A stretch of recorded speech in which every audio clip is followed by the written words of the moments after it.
भारत को विश्वगुरु बनाने वाले ये सब बाबा।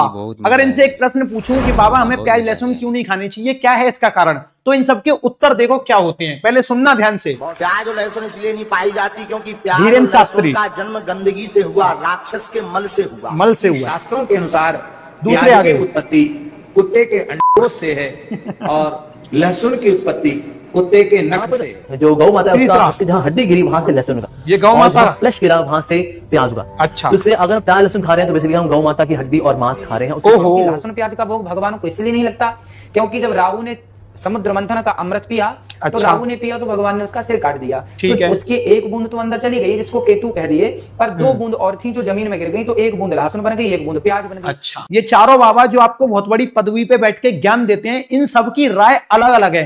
अलग अलग क्यों है? क्योंकि ये सब इन्होंने अपनी तरफ से कहानियां बनाई हैं। अब देखो, अगर मेरे को फिजिक्स में या कोई भी साइंस में कोई भी चीज पढ़ानी हो, न्यूटन्स लॉ ऑफ मोशन पढ़ाना हो, तो उसके अगर मैं 3 लॉ यहां पढ़ाऊंगा आगरा में, तो विदेश में कोई टीचर पढ़ा रहा होगा वो भी तीनों लॉ ही पढ़ाएगा। मतलब पूरे भारत में, पूरे वर्ल्ड में ये तीनों ही लॉ ऐसे ही एग्जैक्ट पढ़ाए जाएंगे। तो कारण क्या है? जो फैक्ट होते हैं, जो साइंस होती है, वो उसी तरीके से परोसी जाती है स्टूडेंट्स के सामने जैसी होती है। अब ये कहानियों से लोगों को भ्रमित करते हैं। मेरी दादी 100 साल की हो गई, उन्होंने आज तक प्याज लहसुन नहीं खाया क्योंकि इन जैसों की बकवास सुनी। तो आप शिक्षित लोग हो, आप लोगों को ये समझ में आ गया होगा किस तरीके से ये बाबा लोग हमें भ्रमित करते हैं और अपनी जो चीज है, जो कहानी है, वो हमारे मस्तिष्क पर थोपना चाहते हैं। क्योंकि कई लोग इनकी बातों को मानते हैं और इनके हिसाब से चलते हैं, इसीलिए मुझे ये वीडियो बनाने पड़ते हैं।